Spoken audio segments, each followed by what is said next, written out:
asalaamaaleykum mbokki internet yi yéen ñi nga xamante ni yéen a ñuy topp ci seen site info15.com tey nag ñu ngi am mbégte ak kontaante di dellusiwaat ak yéen ci seen émission 15 minutes pour convaincre tey nag seen émission 15 minutes pour convaincre ki ñu ciy àndal mooy Pape Diop nekk président collectif des commerçants de Kër Massar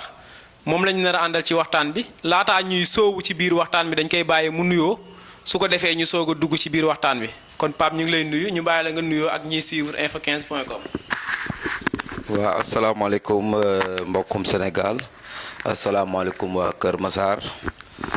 ñoo ngi leen nuyu kenn ku si nekk ak turam ak santam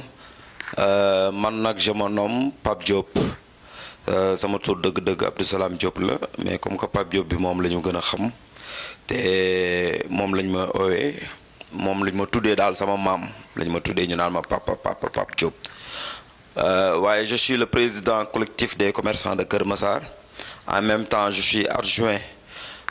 délégué des quartiers pour quartier Fass. En même temps, je suis le président mouvement Jog Jotna pour Kër Massar. En même temps, je suis un entrepreneur commercial, créé 3 centres commerciaux à Kër Massar. sëñ Pape ginnaaw bi nga nuyoo ñi nga xamante ni ñoo ñuy topp ci info15.com comme ni nga ko waxee léegi rek yow yaay ki nga xamante ni yaay président collectif des commerçants bu Kër Massar dañu gis jamono jii nii ñi nga xamante ni ñooy commerçant yi dañuy dund lu xaw a tar léeg-léeg dañuy lal ñu jëlee leen fi gis ay jàppante yoo xamante ni dafay faral di am lu bëree bëri loolu lan moo ko waral lan mooy cause bi. waaw cause bi nag moom dafa simple parce que lu ne fàng kenn du ko jeex ndax boo xoolee tey Kër Massar dañuy faral di wax naan occupation énergie à l'entrée de Kër Massar ñu si bari bu ñuy ñëw di dugg si dañuy am problème lu tax ñuy am problème dafa bari ay raison ndax Kër Massar waroon na am 2 voies de contournement amu ko te boo xoolee aller Malika Jaxaay ale Tivaouane Peulh ak bu Dakar ñëpp dañuy tase ci rond-point bi te Kër Massar 25 kilomètres carrés la 135 quartiers loolu dafa bari c'est énorme mais ci biir loolu fugg bi nga maanaam vague bi nga xam ne dañuy jógee Dakar di dugg ci Kër Massar boo ko calculer en 2005 Kër Massar daanaka yeggul woon ci ay 200 000 et quelques habitants mais léegi Kër Massar yegg na 500 000 et quelques habitants en 2018 2019 kenn defagul xayma yi tey loolu yëpp toxu ci Kër Massar bari goo xam ne moom moo waral nag Kër Massar préparé wuñu entrée bi mu waral nag muy faral di xat ba en même temps tamit ñoo ngi naan occupation anarchie dafa am. mais occupation anarchie bi tey 2014 le maire Moustapha Mbengue Sy la accédé au pouvoir en 2015 mu déguerpissement bi njëkk fa la ko def mu def ko ndax ay cantine ñoo ngi fa woon ci jamonoy Mbacke Diop cantine yooyu ba ñu fa nekkee yàlla def nag mu yëkkati leen defar foofu ay pavage yooyu mu defar c'est à féliciter Kër Massar yëpp féliciter nañ ko si mais à nos grandes surprises mu ñëw jël pavage yooyu noonu banc public yi ñëw jaay ko ay yeneen commerçant ay yeneen marchand ambulant te marchand ambulant yooyu ñu jaay boo xoolee les 40% dëkkuñu fi lu waral loolu mooy buntu Pikine bañ ko yëkkati Colobane yëkkati Rufisque ñooñu ñëpp dañoo daw si tey dugg si ba si biir Kër Massar ba si Petersen ba Colobane ñooñu ñëpp dañoo daw dugg biir Kër Massar di ay commerçants yoo xam ne dañoo gis nombre de population bi bari te Kër Massar am na njarte ba ñu ñëwee mairie bi fi nekk collectivité locale bi préparé wu ko en matière de recasement en matière d'espace préparé wu ko si dara loolu moo waral nag occupation anarchique bi. mais aussi amee yéen ñi nga xamante ni yéen a nekk ay commerçants léegi fii ci diwaanu Kër Massar est-ce que aussi doonu woon jaadu ngeen xam ni carrément am na ñeneen ñoo xamante ni jugee nañ feneen di ñëw yenn problème yi kon dina poser est-ce que kon yéen waroon leen ci woon am ay idée comme ça ngeen teel a dem présenter ko le maire moom it mu jéem ko sóoraale. maire bi waxtaan nañu en 2016 sunu collectif bi si la ñuy njëkk waxtaan ak monsieur le maire mu invité ñun ñëpp à la mairie ñu toog xool ay solution ba ñu jot a waxtaan mu ne day def une deuxième déguerpissement boobu mu yóbbu ñu fu ñu naan marché Jimbo ba mu ñu proposé marché Jimbo am nañu d'accord mais am nañu d'accordul mais ñi d'accord ànd nañu ñu ànd ak ñoom pour ñu dem recaser ñu mais foofu ñuy recaser mais terrain football la te terrain football bi nga xam ne waa parcelle ñoo ko moom yaakaar naa ne boo fa demee naan da ngay teg say taabal ak say demee noonu dañ lay dàq si biti waa koñ ba nag ñoo jóg indi problème parce que maire bi moo gënoon a xam ne foofu domaine privé la mu jox ko marchand ambulant yi rien que rek pour débarrasser wu si ñoom te loolu dañ koy ñaawlu. mais aussi yéen tamit xam ngeen ni foofu noonu terrain la yu demee noonu mais pourquoi ngeen nangu ko lan moo waral ngeen dem ba accepté lu ñu wax. non ñun xamuñu woon ne terrain la parce que ñun dañoo yaakaaroon daf ñu yóbbu si benn espace boo xam ne maanaam moom am na fa benn privilège pour war ñu fa mën a yóbbu parce que dañ ne acte 3 de la décentralisation boo fàtte ne mairie bi dañ ko jox tey fi nekk nii autonome pour mu mën a jël ay espace pour delloo ko population bi mais espace boobu noonu pour ñun bu koy jël di ñu ko jox dafa doon espace boo xam ne maanaam domaine national lay doon mairie bi boo koy moom mais espace bu ñu yóbbu boo xoolee domaine privé la parce que Parcelles Assainies noonu terrain boobu maanaam booy xool titre foncier la boo xam ne waa unité 11 ñoom ñoo ko moom. loolu leer na mbokk yi ñuy toog ci seen site info15.com ñu ngi leen di fàttali ba léegi nii yéen a ngi ci seen émission 15 minutes pour convaincre ñi ci ànd tey ak ki nga xamante ni mooy Pape Diop jiite ñi nga xamante ni ñooy commerçant yi fii ci diwaanu Kër Massar. bon gis nañu aussi fan yii nii à chaque fois commerçant yi saa bu ñu lalee rek ñu wax leen dañu dem dajale seen bagage yi yóbbu ak condition yi nga xamante ni moom la ñuy yóbbu bagage yi mais loolu nekk na loo xamante ni lu métti la parce que nit ki dina jóg pour daan dooleem sàccul deful leneen ñu nar ko taxañ pour jël ay bagages am yéen aussi est-ce que yoon bi ngeen waroon a jaar ba tax ngeen war a toog jaay normal est-ce que jaar ngeen fi ngeen waroon a jaar. waaw xam nga daanaka. ñun bu ñu sañoon duñu lal ci mbedd yi ndax yaakaar naa ne ku taxaw xam jafe-jafe commerçant yi bañ ma jiitelee en 2006 ba léegi maa ngi yor sama programme di jàppale tey fi nekk nii li ñu naan les commerçants sans abri ñuy woowee marchand ambulant tey marchand ambulant yooyu noonu def naa sama benn programme parce que tamit xam nga ñun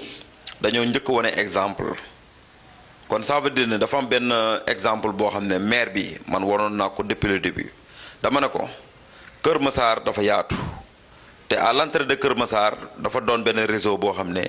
foofu c'est maanaam domaine commercial la dafa doon zone boo xam ne zone commerciale la zone commerciale bi pourquoi pas balaa bailleurs yi di ñëw di songu tey fi nii kër yi nekk à alentour yi nekk foofu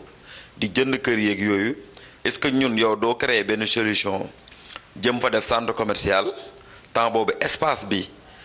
ñuy def centre commercial bu bees bi si rond-point bi jamono gu doon jaay à 175 millions ma ne ko boo utoon ay partenaires ñu jënd ko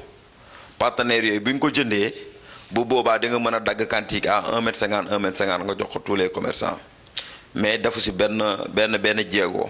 en même temps man ma won ko exemple ma dem ibbi benn centre commercial daanaka jël 26 personnes ci mbedd bi dugal leen ci ibbiwaat beneen centre commercial une deuxième jël tey fi nekk nii 82 personnes dugal leen ci ibbiwaat une troisième centre commercial jël tey fi ne nii 61 personnes dugal leen ci boo ko calculer doon na une nombre de 160 nangam personnes yoo xam ne jëlee naa leen ci mbedd bi indi leen dugal leen fa te exemple boobu laa ko wan te ñu bari boo gisee tey ñuy jaay foofu parce que benn lu ci ëpp moom moo leen fa indi jaay leen pavage bi ñu naan occupation anarchique pavage bi gars yi dañuy jaay ci ñu ko xool c'est piéton yeeg tout ça maire bi ci boppam moom moo leen jaay foofu parce que da ko tàmbale woon chaque week-end maanaam chaque dimanche mu jaay leen foofu jox leen fa ñuy joxe place 1000 francs ñu dem ba ci biir ñi ni gën a bari ñuy joxe place 500 500 ñu koy def léegi samedi ak dimanche yëpp dañu fay lal léegi lalatuñ fa léegi dimanche kese samedi ak dimanche ñu dem ba 2018 ñu commencé fa di lal chaque jour ngoonement bi maanaam bu ñu ñëwee ba ay 17h 18h commerçant yi commencé lal te ñoom ñoo leen fa teg ndax nit ki su fekkee da ngay faje day fekk yow nga wér ba pare mais ki leen fa teg ci boppam moom tànnewu leen. donc kon dans ce cas est-ce que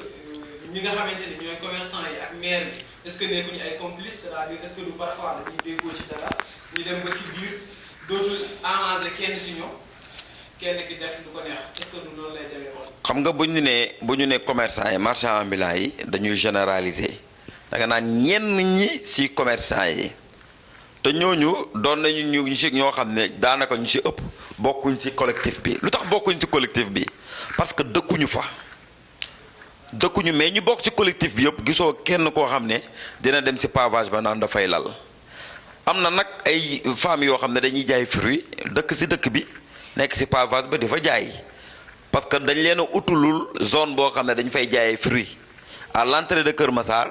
man proposé woon naa ko nañ leen fa defal ay cantine ñu jox leen ko gauche ak droite jaaykati fruit yi nekk fa mais ñeneen ñi ci des amul kenn ku leen mën a tey fi ne nii casé. ndax man benn nekkuñ samay responsabilité te mënumaa yegg ak ñoom fenn fii waaye jëm naa leen organiser ba loolu ci boppam ñu mais nag organisation bi day fekk ma am espace bu ma leen dugal mais man awma espace bu ma leen dugal moo tax day xaw a jafe complice nag am na ci entre les marchands ambulants yi nga xam ne ñoom ñooy lal ci pavage bi kenn ci maanaam ñenn ci ñoom ak la mairie parce que ñoom dañuy bëgg a jaay lañ bëgg waaye ki bëgg a jaay ak ki bëgg a joxe yaakaar naa ne fay ma du leen tàggale te ñoom fi nekk nii dañ leen di chantage pour ñu mën a toog jaay ndax imaginel chaque jour ngay joxe 1000 francs di dagg ticket 1000 francs te ticket boo xam ne benn carnet la boo xam ne dañ la ko jox nii rek benn bloc note buñ la jox nii rek defuñu ci cachet mairie du quittance de trésor du dara loo xam ne seen poche la dugg. jaarul tamit bu fekkente ni jox nañ la loo xamante ni amul cachet mairie amul dara nga bañ ko jël pour nga nangu ko jël il faut que mu am cachet bi sinon nga ne du ma ko jël wala loolu tamit mënoo leen ko def. côté boobu on est d'accord waaye gis nga kii marchand ambulant yu bari daanaka seen jàng demewut noonu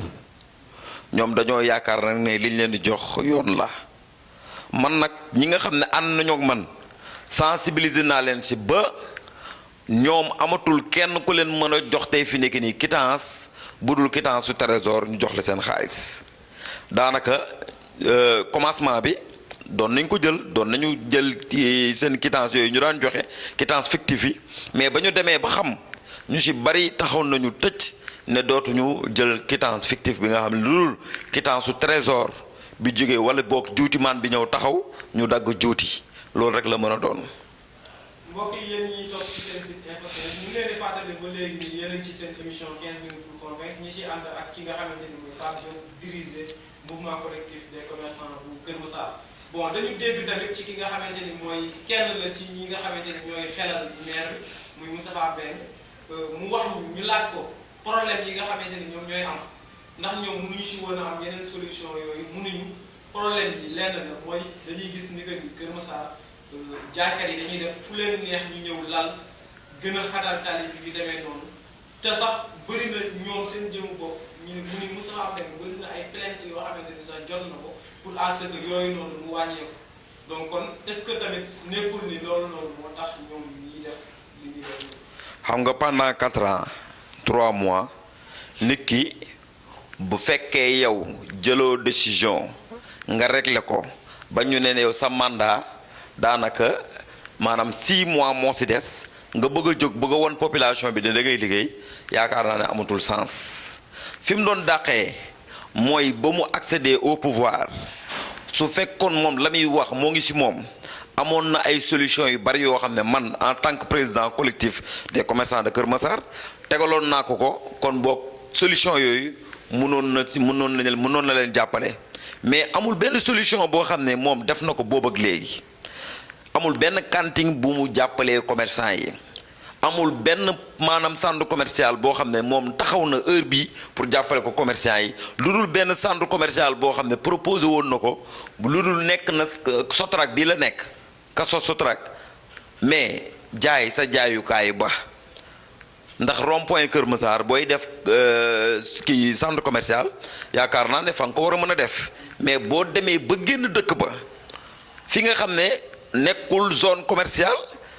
nga bëgg fa taxaw ne da ngay tabax centre commercial maanaam kenn du ko jënd centre commercial boobu loolu moo tax nag benn commerçant jënd ko loolu moo tax nag vraiment ñu téye sunu loxo ci côté boobu noonu te beneen affaire dafa am mooy moom dañ naan fu waaye neex lal nangam dugg na fee gën a fee mais ñoom gis nañ ne gars yi ñoo ngi débordé mairie bi temps boobu yëpp anamu woon fan la nekkoon gisoon na ni commerçant yi fu nekk ñoo ngi fa doon lal affaire yi débordé lijjantiwu ko réglé wu ko yoonam newu si te demande sociale boobu population Kër Massar yi yàgg nañ koo jooytu yàgg nañ koo def bu taxawee ne population Kër Massar dañoo yàgg mais plainte yi du léegi plainte yi waa Aïnou Mady ñoo ko njëkkee Aïnou Mady 3 ancien marché mercredi fa mu nekkoon ñoom ñoo njëkk def ay plainte pour maanaam comme marchand ambulant yi jéem a jóge fi nga xam ne mooy seen espace yooyu nga xam ne titre foncier la mais ba ñu jógee foofu monsieur le maire ci boppam mënoon na leen jàppale ay cantine yóbbu leen ailleurs su fekkoon espace marché Jimbo bi muy wax loolu dëgg la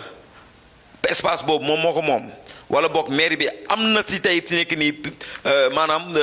mainmise pour mun koo kii kon boog dañ fay créer ay cantine mais boo fa demee ay yeneen cantine privé nga fay gis ay n'importe quoi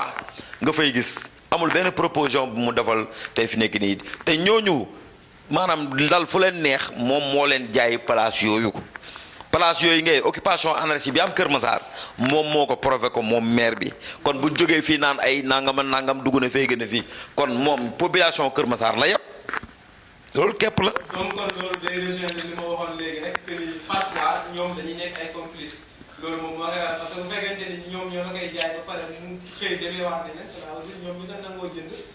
dañuy am loo xamante ni dinañ siy déggoo léegi-léegi. beneen bi stop boo xamante ni tamit faw ñu wax ci mooy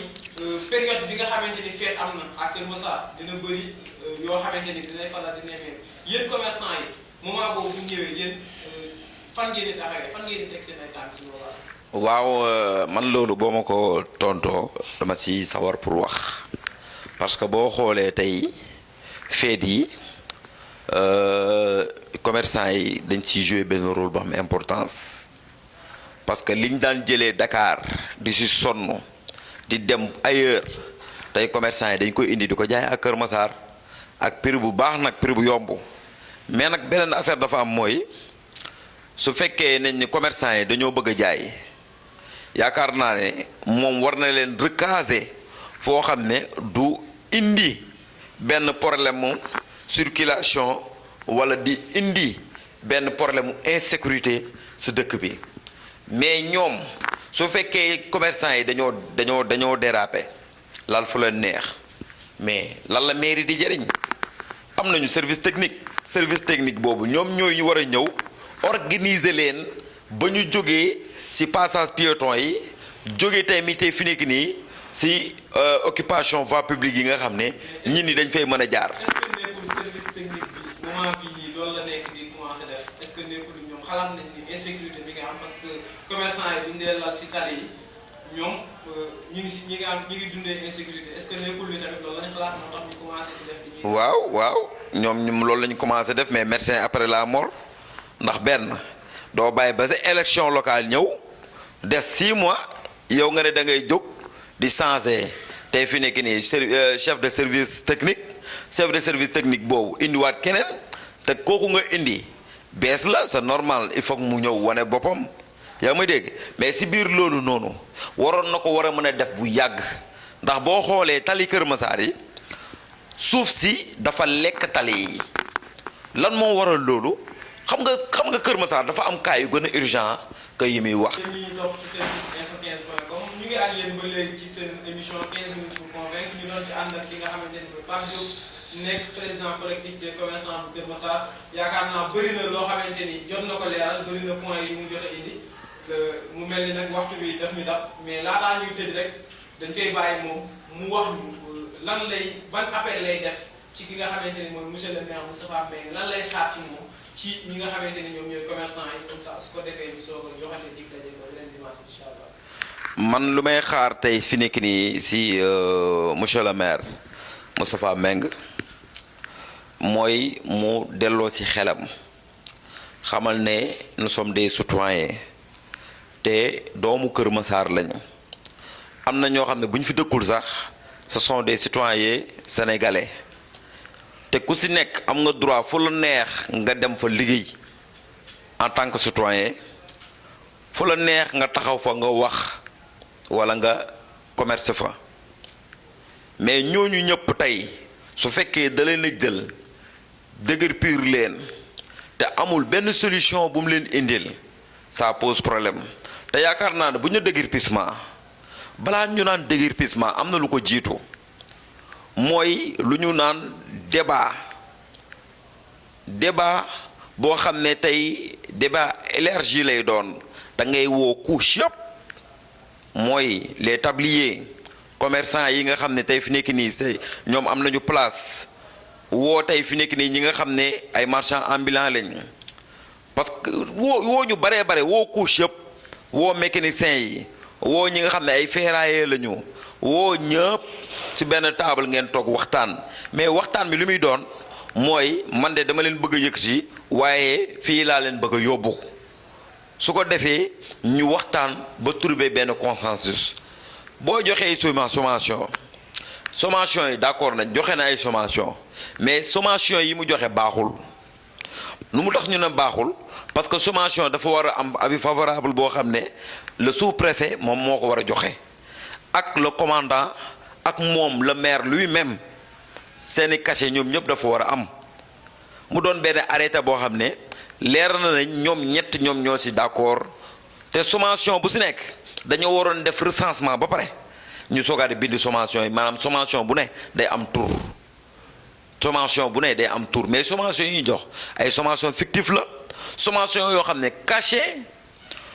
kii moo ci am état civil mais cachet état civil lan lay wuti ay sommation kon ça veut dire ne loolu mooy baaxul ba pare ñu yëkkati ñi ni par force ramasse les jeunes yóbbu leen à la gendarmerie di leen fayloo foofu ay 12 000 francs c'est normal ñu ramasse gars yi parce que ñoom la ñuy def teguñ ko ci yoon parce que ñi les jeunes amuñu fu ñu liggéeyee dañuy mën a insister ak ñoom loolu mooy waral nag bu amul solution révolte populaire mooy mujj am entre les marchands ambulants ak la collectivité locale te bu boobaa dina doon loo xam ne dina métti ci ñoom waaye teewul dina métti ci ñun waaye dina métti ci ñoom parce que fi nekk nii jóg nañu temm pour jàkkaarloog ñoom bu ñu indiwul solution dinañu jàkkaarloog ndax ay citoyens yi am nañ suñuy droit ci réew mi lañu nekk xam nañ bu baax fa ñu teg suñu tànk te dinañu saisir nag la justice dañuy saisir la justice ci sommation yi nga xam ne moom def na ko te tegu ko ci yoon ndax sommation yëpp dajale naa ko moo ngi ci man yor naa ko te dans saisir procureur ci li nga xam ne def na ko te tegu ko ci yoon sans avis sous-préfet ndax man ak sous-préfet waxtaan nañ ci ba sous-préfet ne ma moom yëgul tiinul kon boog loolu c'est grave. mu mel ni kon ñu ngi lay jaajëfal di la remercier aussi ci wuyu si bi nga xamante ni moom nga ñu wuyu si fii ci seen site info15.com ñu newoon ci seen émission 15 minutes pour convaincre yaakaar naa suñu xarit Pape Diop li nga xamante ni moom la ñuy détaillé leer na kon rek dañ leen di bàyyi yéen ñi nga xamante ni yéen a ñuy topp ci info15.com ci partie commentaire yi su ko defee lépp lu ngeen am comme ay idée aussi ngeen indi ko moom su ko gisee dina ci indi ay réponse kon nag ñu ngi leen jox dig daje beneen dimanche ak beneen invité incha allah